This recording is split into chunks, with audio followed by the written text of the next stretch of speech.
Good morning, ladies and gentlemen. Thank you so much for coming back to my channel where we delve deeply into leadership and personal development issues. Today, I'm very excited to be able to come to us and to share about a topic that I've been thinking about for quite a few years now because I've been actively involved on the Kenyan roads as an Uber taxi chauffeur or driver, and you experience quite a lot on the Kenyan roads. And so I just thought I would engage us in a conversation to look at aspects of what exactly goes on our roads. I know we have a lot of management authorities, that take care of different aspects of Kenyan roads. The Kenyan Urban Roads Authority, we have the Kenya Roads Board, we have the Kenya National Highway Authority, there is a National Transport and Safety Authority. There's so many bodies, but while they have done their great part of the job, today I'm going to simply focus on one key aspect, and this is us as the drivers or the riders, because we have heavy commercial vehicles drivers, we have the public service buses, matatus, Nissans, and then we have the personal driven cars, and ultimately we have this other category of the motorcycles. We have wheelbarrow pushers, we have the cart pullers, and then the pedestrian. So these are key people on the roads every single day. And so today I want to look at a few aspects that have been bothering me, and I want to divert into this because of personal leadership. Because I believe leadership starts and ends somewhere. And what I want to focus on directly is, where is the nexus between personal value systems as an individual who is qualified to be on the road, and our mannerism and our behavior towards other road users. That becomes a very, very big deal. And so yes, here we are looking at a few aspects, driving in the night, and some of the things as you are going to see on the video. And I believe that we have so many mishaps or accidents on our roads, just like it is globally. But the big question would be, do many of the things we call, or the happenings we call accidents, really accidents, or do we cause them ourselves? Many times we hear of road rage, road rash, road carnage. So much happens, and I believe negligence, personal value systems, anger, things we bring on the road, that if we only learned to take personal responsibility, which comes with personal leadership, many of these things could have been avoided. We rush, we overspeed, we overtake at wrong ends, we do not look at road signs, and when you talk to so many people, then you get to realize that we have a lot of people on the roads who simply know how to drive. That's it. Anything to do with the road rules, that's a story for another day. And that is not right. We need to be able to respect everybody who is on the road and just play your part, because if you do, then we will save ourselves and our road users in a big way. And so today that's my focus, and so I would be very happy to see all of us engage and share your experience on the road. If you've had an accident, how was it, what happened exactly? Let's have a discussion and see how we can bring in leadership onto our roads. And so welcome again. This is what I'll be looking at, and so let's get onto it. Yes, so the images or videos that you're seeing in front of you right now are recently I was doing late night trips. And so this is Mirema area of the Roysambu Road, great life. This is nightlife, midnight, just moving on slowly, easily, but you can see there is quite heavy. And so moving forward, we got onto the road, and excited to just witness, just still study driver habits, behaviors, look at how people are doing it. And this cuts across. I realized we drive as if we're pedestrians walking, looking at how people swing lanes, looking at how people do not keep distance. Look at the full lights, people flashing full lights, every car, How do you even see the road? How do you even know where your markings are?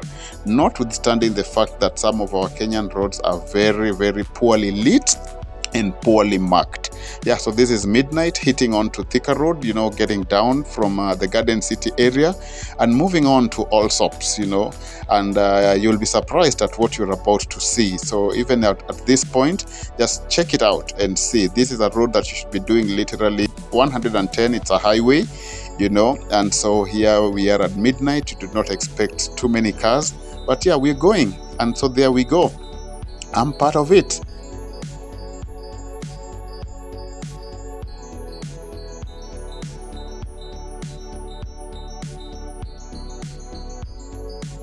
Shortly after, surprise, traffic at midnight.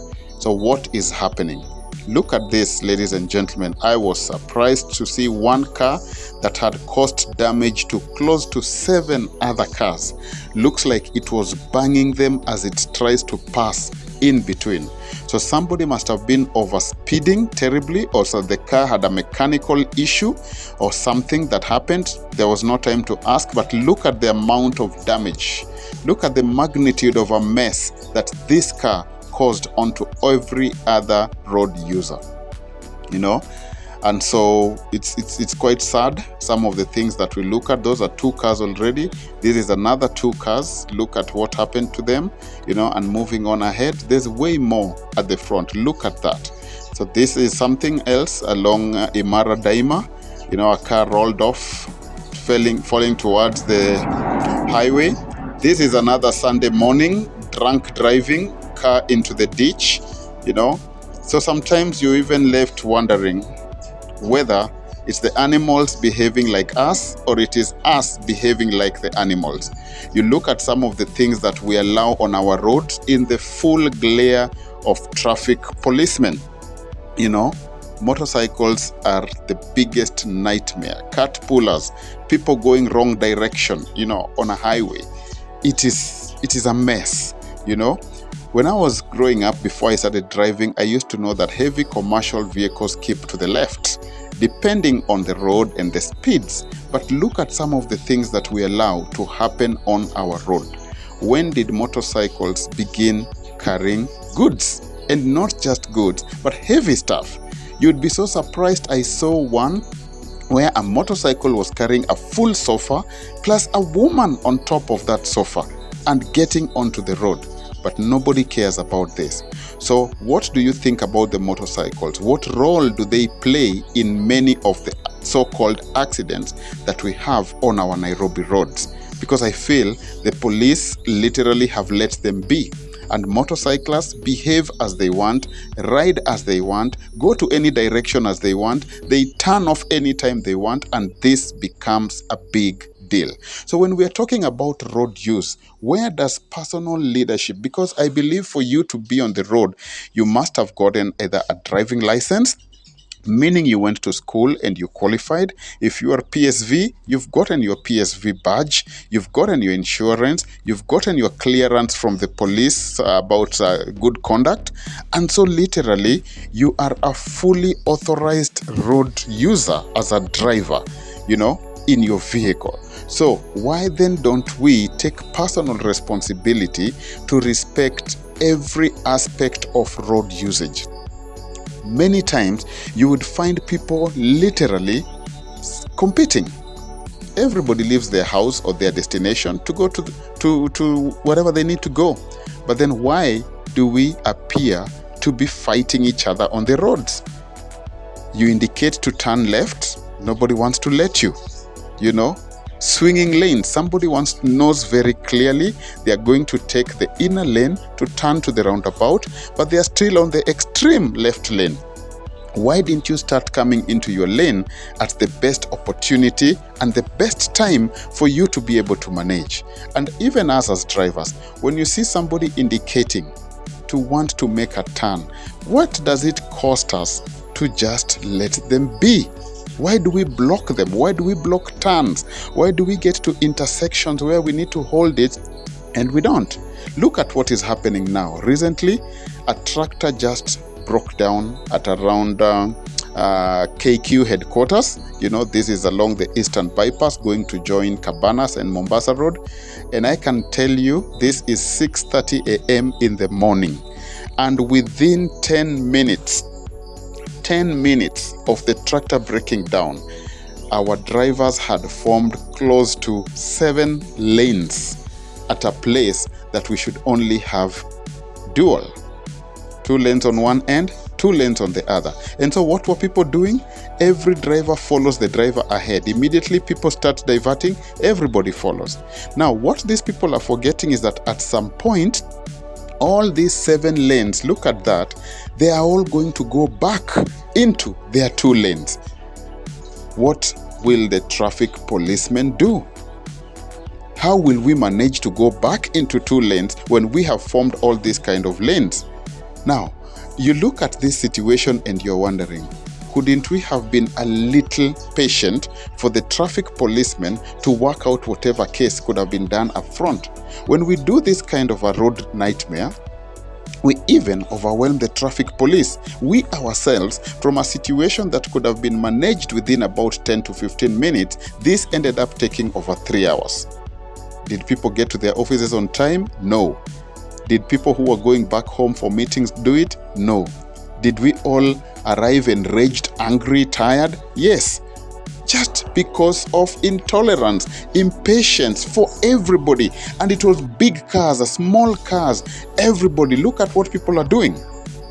All these people are going to get to the roundabout and they all need to go back to their lane. Who will manage that? Who will do that? Now, this is what I'm calling personal leadership. Because if we understood, look at what happens, you know. We just need to learn to be patient.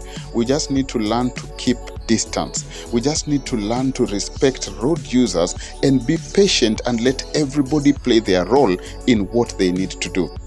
And so, what am I talking about when I mention personal leadership? Because when you make sound judgment, when you take a good decision, you need to drive not only your car, but you need to focus on another 1, 2, 3 cars. The car to your right, the car behind you, the car in front of you, so that you can be able to ask yourself, what decision might this person make? But right here in Nairobi, keeping distance is actually a far-fetched idea.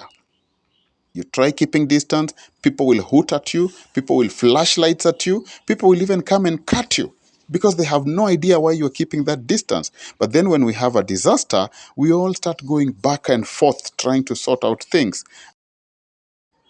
And so, fellow drivers, in conclusion, this is what I want to implore upon us.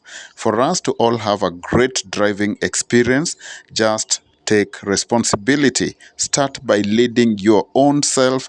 Do the right thing without any due pressure.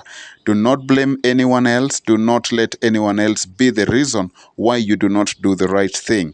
We want to give everybody a great experience. It starts with leadership. It ends with leadership. And this is at a personal level. When we do this, we will have less distress. We will have less pressure. We would have less rage on the road. And our experience will continue to constantly become an amazing, amazing one.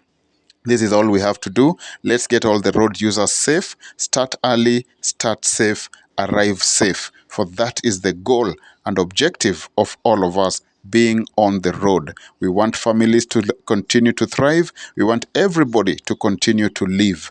Take responsibility, take leadership, do what is right.